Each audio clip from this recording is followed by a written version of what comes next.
नमस्कार, खबर दोपहर देख रहे हैं आप और मैं हूं आप सबके साथ अनूप। बुलेटिन की शुरुआत करते हैं।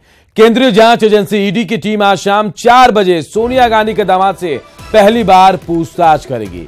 इससे पहले अभी तक कोई भी जांच एजेंसी रॉबर्ट वाड्रा से पूछताछ नहीं कर सकी है। पूछताछ के लिए आने की रजामंदी रॉबर्ट वाड्रा के वकील ने पहले से ही ईडी को दे रखी है। यह पूछताछ दिल्ली में स्थित ईडी के जामनगर वाले दफ्तर में होगी। हालांकि पूछताछ में शामिल होने का निर्देश कोर्ट ने ही दिया था।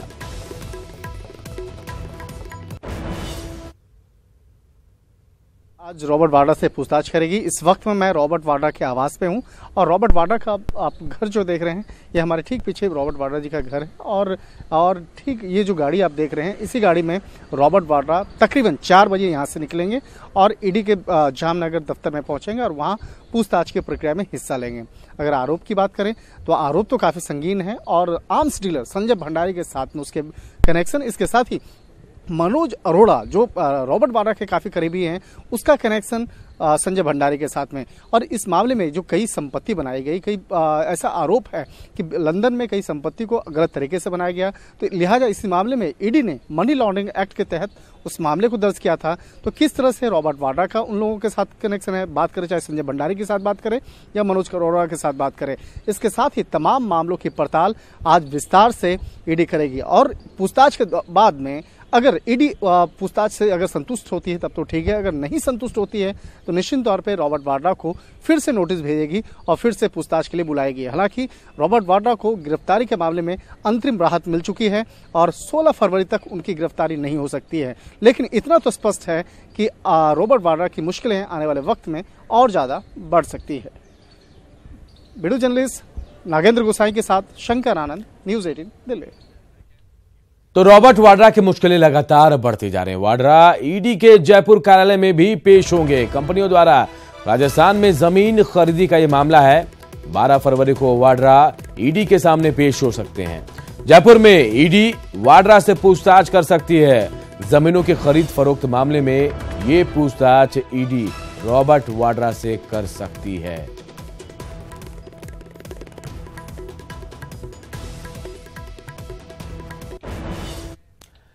तो रॉबर्ट वाड्रा से पूछताछ से पहले बीजेपी ने कांग्रेस पर निशाना साधा है। बीजेपी प्रवक्ता संबित पात्रा ने वाड्रा पर आरोप लगाते हुए कहा कि लंदन में उनकी 8 से 9 संपत्तियां हैं। देखिए, Robert Vadra money laundering case में, काले पैसे के गोरख धंधे में ईडी के सामने आ रहे हैं।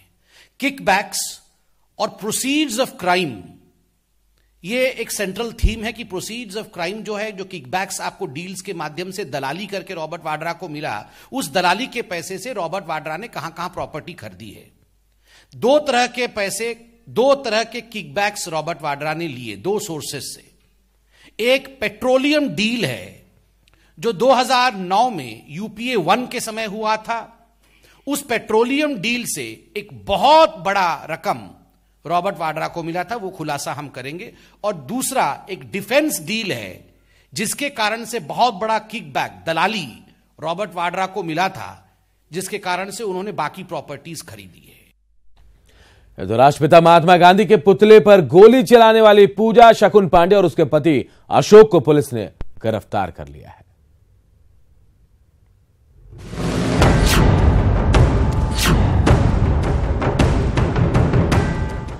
गांधी जी के पुतले पर गोली चलाने वाली गिरफ्तार। पूजा और अशोक पांडे को पुलिस ने किया गिरफ्तार। दिल्ली से नोएडा में प्रवेश करते समय गिरफ्तार।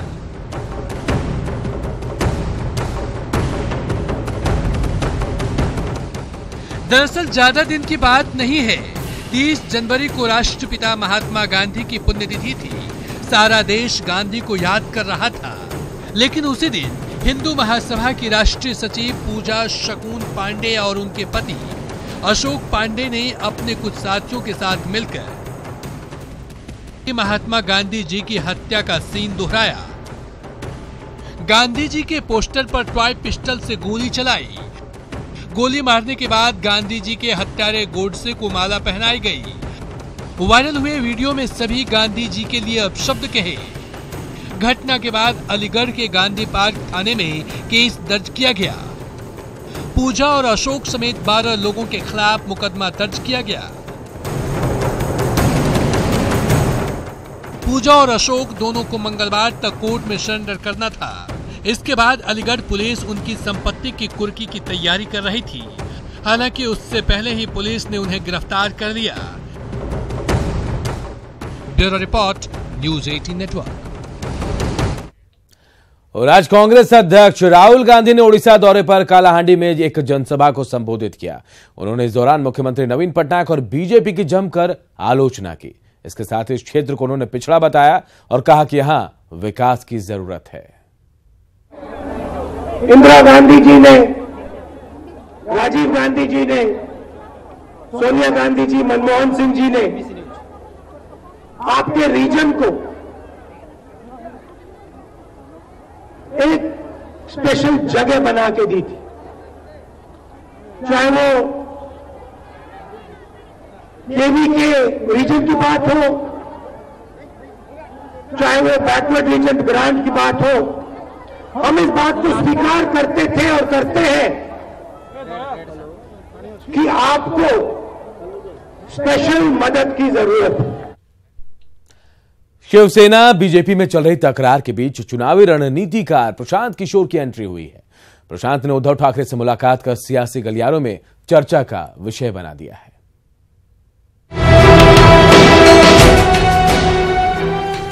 महाराष्ट्र में बीजेपी शिवसेना साथ साथ होने के बाद भी दूर दूर ही है। समय समय पर तनाव, तकरार और एक दूसरे के खिलाफ तीखे बोल सामने आते रहे हैं। लोकसभा चुनाव को देखते हुए दोनों पार्टियों के बीच गठबंधन की बात सामने आती रही है, लेकिन अभी तक इसका ऐलान नहीं हुआ।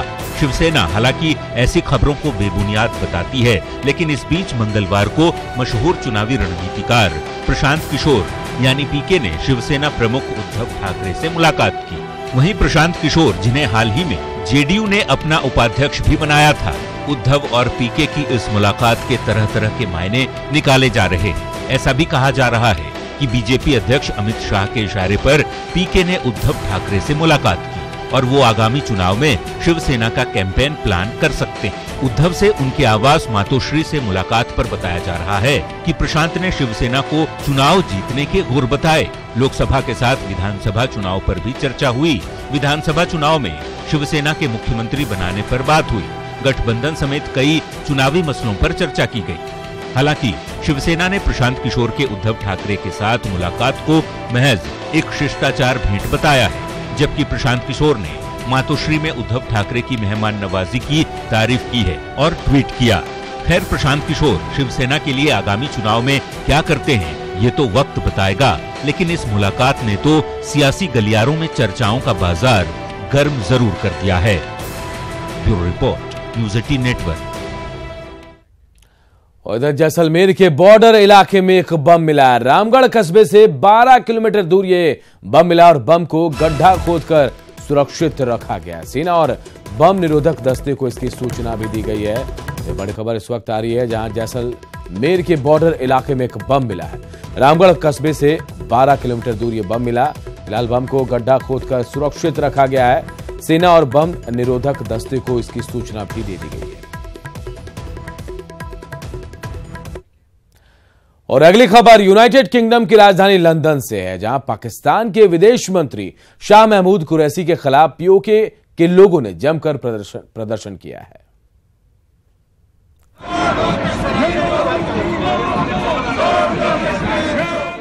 लंदन में पाकिस्तान के खिलाफ नारेबाजी कर रहे ये लोग पाक अधिकृत कश्मीर के हैं। पाक के गिलगिट बल्टिस्तान की आजादी के लिए यहाँ लामबंद हुए हैं। पाकिस्तान के विदेश मंत्री शाह महमूद कुरैशी लंदन में हैं और यहाँ हाउस ऑफ कॉमन्स परिसर में उन्होंने कश्मीर के मुद्दे पर एक विवादास्पद कॉन्फ्रेंस भी की। कश्मीर सॉलिडेरिटी डे के बहाने कश्मीर विवाद को अंतर्राष्ट्रीय स्तर पर तूल देने की कोशिश की। हालांकि कुरैशी की इस नापाक कोशिश को ब्रिटिश सरकार ने ऐसा झटका दिया कि पाक के लंदन में बड़ी रैली करने के प्लान से गए कुरैशी को एक छोटे से कमरे में ही बैठक करनी पड़ी। यही नहीं, यूके सरकार ने कुरैशी की इस यात्रा को प्राइवेट बता दिया। पाक को ब्रिटेन का झटका। पाक का लंदन में बड़ी रैली करने का था प्लान। पाक विदेश मंत्री शाह महमूद कुरैशी को छोटे कमरे में करनी पड़ी मीटिंग। यूके सरकार ने कुरैशी की यात्रा को बताया प्राइवेट। ब्रिटिश सरकार के इस झटके पर पीओके के कार्यकर्ताओं ने कुरैशी पर जोरदार प्रहार किया। सैकड़ों कार्यकर्ता इंटरकॉन्टिनेंटल होटल के बाहर प्रदर्शन करने पहुंच गए, जहां कुरैशी ठहरे हुए थे। दशकों से पाकिस्तान और पाक सरकार की नीतियों से तंग इन प्रदर्शनकारियों का यहां सिर्फ एक ही नारा गूंज रहा था, जबरी नाते तोड़ दो, कश्मीर हमार छोड़ दो।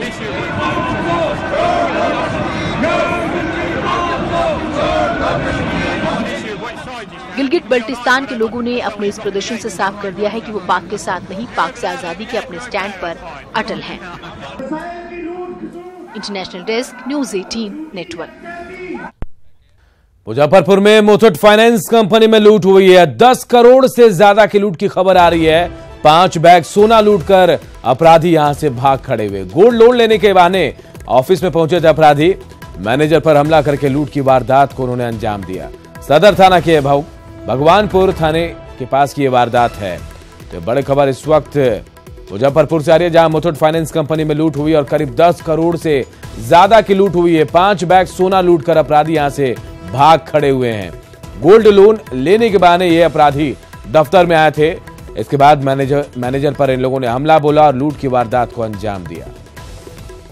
साहब उनको खोल करके जब एंट्री कर रहे थे, इसी बीच में वो जो है गिरा दिया।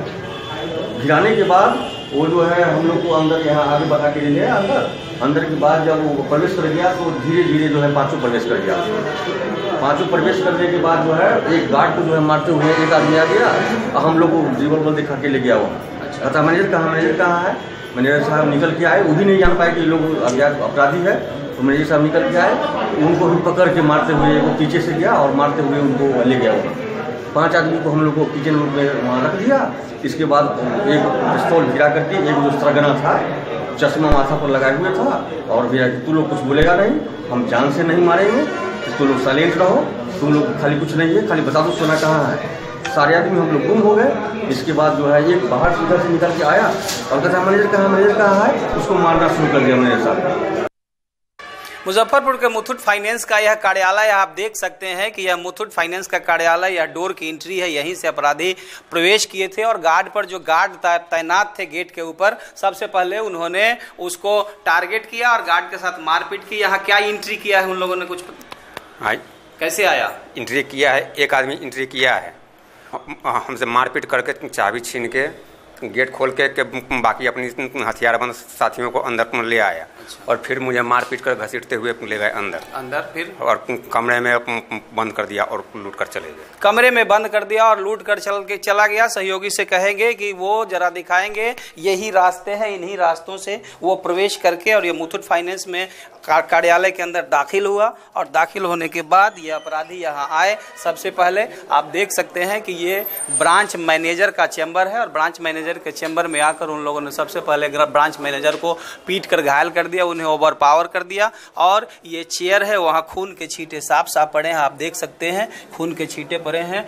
बंदूक की बट से उन्होंने मारा है ब्रांच मैनेजर को और उसके बाद उनकी पिटाई की और उसके बाद कार्यालय के अंदर दाखिल हुए धीरे धीरे और बैंक में आकर उन्होंने यहाँ से 10 बैग सोने को लूट लिया है। सारे कर्मियों को पहले ओवर पावर कर लिया, बंदूक की नोक पर उनके मोबाइल छीन लिए, कमरे में बंद कर दिया और 10 करोड़ की लूट उन लोगों ने यहाँ से कर ली है। 2 लाख नकद भी यहाँ से लूटे हैं। उसके बाद सूचना मिलने पर पुलिस यहाँ पहुंची है और आप देख सकते हैं कि सिटी एसपी, कई डीएसपी, उसके बाद क्यूआरटी की टीम, एसटीएफ की टीम यहाँ आई है, जो कि यहाँ सीसीटीवी फुटेज की जांच कर रही है। और बैंक के भीतर का यह नज़ारा है, कार्यालय का, मुथूट फाइनेंस के भीतर का नज़ारा, जहाँ आप देख सकते हैं कि बड़ी संख्या में पुलिस वाले तैनात। जो अपराधी यहाँ आए हैं उनकी पहचान सीसीटीवी फुटेज के माध्यम से करने की कोशिश की जा रही है।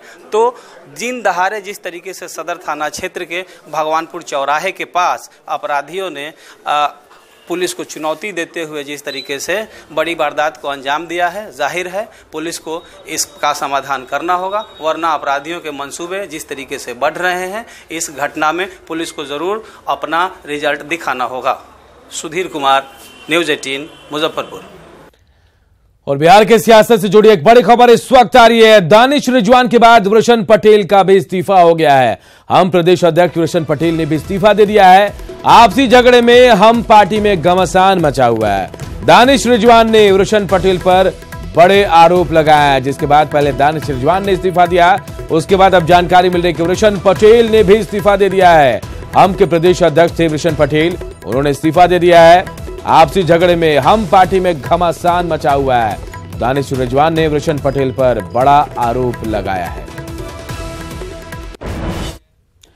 उधर बिहार के नवनियुक्त डीजीपी गुप्तेश्वर पांडे आम लोगों से फेसबुक लाइव के जरिए रूबरू हुए।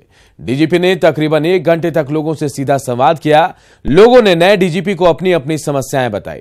फेसबुक लाइव के बाद न्यूज 18 से एक्सक्लूसिव बातचीत में डीजीपी ने कहा कि अब राज्य में गुंडागर्दी बर्दाश्त नहीं होगी। उन्होंने अधिकारियों को कानून का राज कायम करने के लिए खुली छूट दे दी है और साथ ही उन्होंने कहा कि वे सिस्टम की खामियों को जानने के लिए जनता से संवाद करते रहेंगे। डीजीपी पहली दफा फेसबुक लाइव पे आए, गुप्तेश्वर पांडे लोगों से सीधे संवाद किए हैं। सर, ये विचार कैसे आया कि सीधे तौर पे फेसबुक लाइव के जरिए लोगों तक जाएं, उनकी बातों को सुने? आपने अपनी बातों को भी रखा है। देखिए, मैं अपने को खुला रखना चाहता हूँ। 32 साल मैंने नौकरी किया है, ऐसे ही खुला रहा हूँ। मैं 8 जिलों में एसपी रहा हूँ, 2 जिले में एएसपी रहा हूँ, करीब 25 जिलों में डिफरेंट कैपेसिटी में काम किया है। एसपी के रूप में, एएसपी के रूप में, डीआईजी के रूप में, आईजी के रूप में।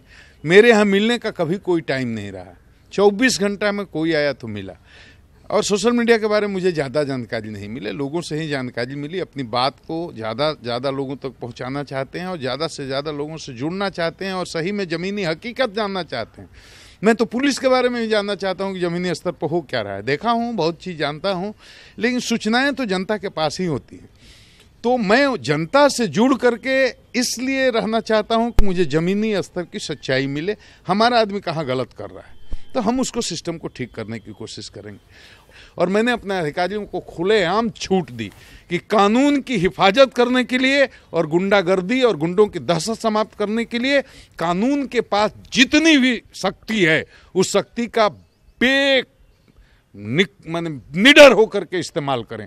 चाहे अपराधी किसी पार्टी का हो, किसी दल का हो, किसी जाति का हो, किसी मजहब का हो, चाहे जितना बड़ा रसूख वाला हो, हमारी पुलिस अब उसकी गर्दन तक पहुंचेगी जरूर, छोड़ेंगे नहीं किसी। लोगों ने भी कई बातों को आपसे साझा किया है, लोगों की बात को आपने सुना है।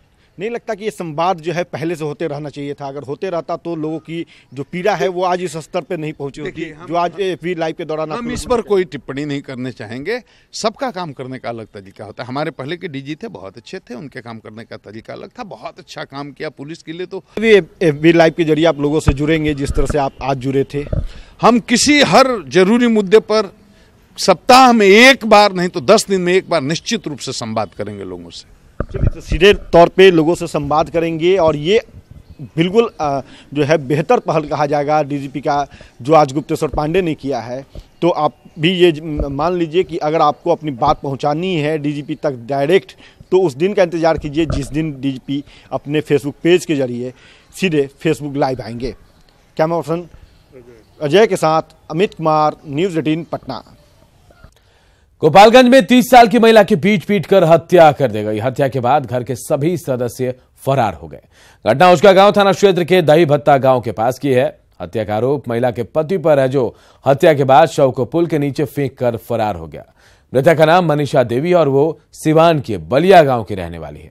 पड़ोसियों के मुताबिक महिला का पति अक्सर शराब पीकर झगड़ा करता था और इसी झगड़े में महिला की पीट कर हत्या कर दी गई। पुलिस पूरे मामले की छानबीन में जुटी है।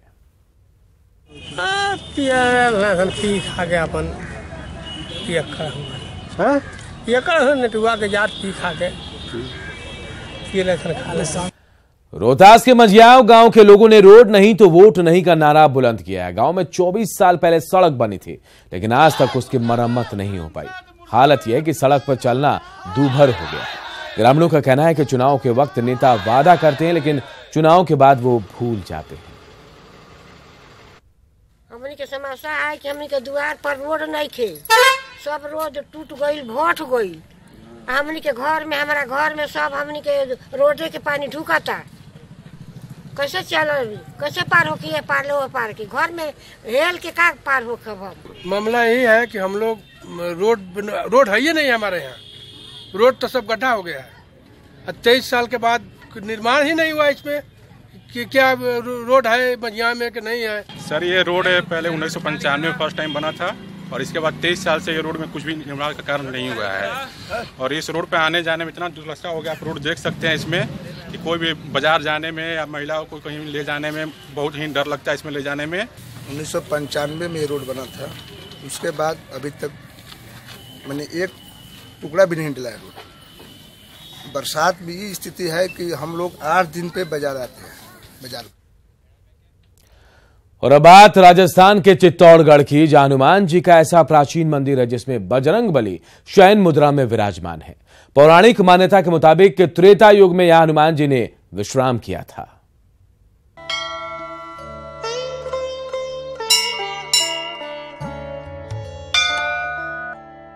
बेहद खास है चित्तौड़गढ़ के गंगरार की ये पावन स्थली।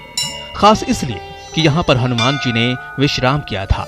जी हाँ, ये स्वयं प्रकट हनुमान जी का प्राचीन मंदिर है। उत्तर भारत का एकमात्र ऐसा मंदिर है जहाँ बजरंग बली शयन मुद्रा में विराजमान है।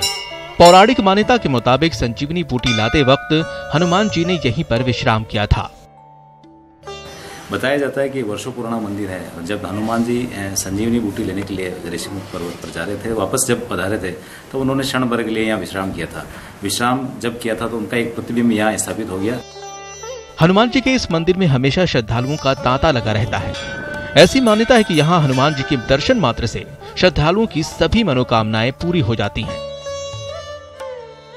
सैकड़ों गांव से यहाँ लोग आते हैं। हर मंगलवार और शनिवार को सायं यहाँ रामायण पाठ होता है, हनुमान चालीसा का पाठ होता है और सुंदरकांड का पाठ होता है। इसके अलावा प्रतिदिन सुबह और शाम यहाँ आरती पूजा अर्चना होती है। इस मंदिर निर्माण के बारे में ऐसा कहा जाता है कि किले में मौजूद इस मंदिर का निर्माण खटाना गुर्जरों के शासन काल में किया गया है। इसके बाद ठिकाना बेदला के शासन में मंदिर के परकोटे का निर्माण करवाया गया। गुर्जर प्रतिहारों ने किया था 1000 ईस्वी के समथिंग।